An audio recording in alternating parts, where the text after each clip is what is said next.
इस बार राजा विक्रमादित्य बेताल को फिर से पेड़ से उतार कर ले जाते हैं।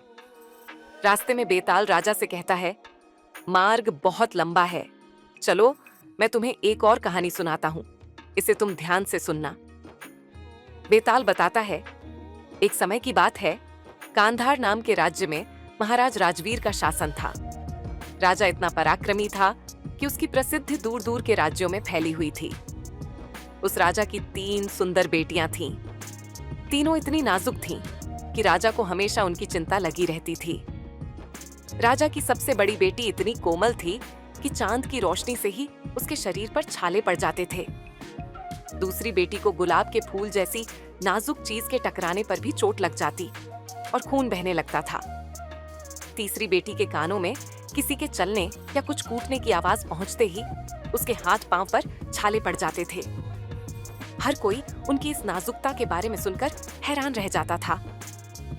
कई राजकुमार उनसे विवाह करने के इच्छुक थे, लेकिन उनकी कोमलता के बारे में जानकर पीछे हट जाते। राजा को उनकी शादी की चिंता सताने लगी।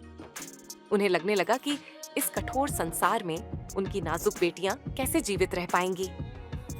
तब राजा ने फैसला लिया कि वो सबसे पहली बेटी को हमेशा छांव में ही रखेंगे, ताकि किसी तरह की रोशनी की वजह से उसके शरीर पर छाले न पड़े।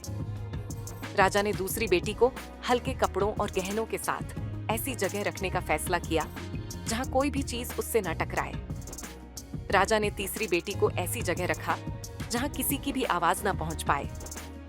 इसी दौरान एक पड़ोस के राज्य का राजकुमार उनकी नाजुकता के बारे में सुनने के बाद कांधार राज्य पहुंच गया।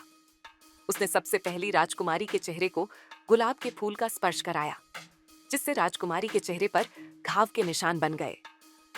राजकुमार हैरान रह गया। इसके बाद उसने दूसरी राजकुमारी को चांदनी रात में बाहर जाने को कहा, लेकिन जब राजकुमारी ने मना कर दिया तो वो उसे खिड़की के पास ले गया जहां चांद की रोशनी पड़ रही थी। चांद की रोशनी राजकुमारी पर पड़ते ही उसके शरीर पर छाले पड़ गए। अगले दिन राजकुमार ने सभी लोगों से मसाला कूटने के लिए कहा, जिसकी आवाज सुनकर सबसे छोटी राजकुमारी बेहोश हो गई। इतनी कहानी सुनाकर बेताल एकदम चुप हो गया और राजा विक्रम से पूछा, महाराज, ये बताइए कि इन तीनों राजकुमारियों में से सबसे अधिक सुकुमारी व कोमल कौन सी है, और राजकुमार कौन सी राजकुमारी से विवाह करेगा? सवाल सुनने के बाद भी राजा विक्रमादित्य ने कोई जवाब नहीं दिया। गुस्से में बेताल ने कहा, राजन, जवाब पता होने पर भी आप उत्तर नहीं देंगे तो मैं अपने तेज से आपका सिर धड़ से अलग कर दूंगा। इतना सुनने के कुछ देर बाद राजा बोले, तीसरी राजकुमारी सबसे अधिक सुकुमारी है, क्योंकि बिना कुछ किए ही उसके हाथ पैर पर छाले पड़ रहे थे और वो बेहोश हो रही थी। वो सिर्फ तन से नहीं, मन से भी कोमल है। इसी वजह से राजकुमार सबसे छोटी राजकुमारी से शादी करेगा। जवाब मिलते ही बेताल राजा विक्रम की पीठ से उड़कर फिर से पेड़ पर जाकर लटक जाता है और राजा उसके पीछे पीछे जंगल की ओर भागते हैं।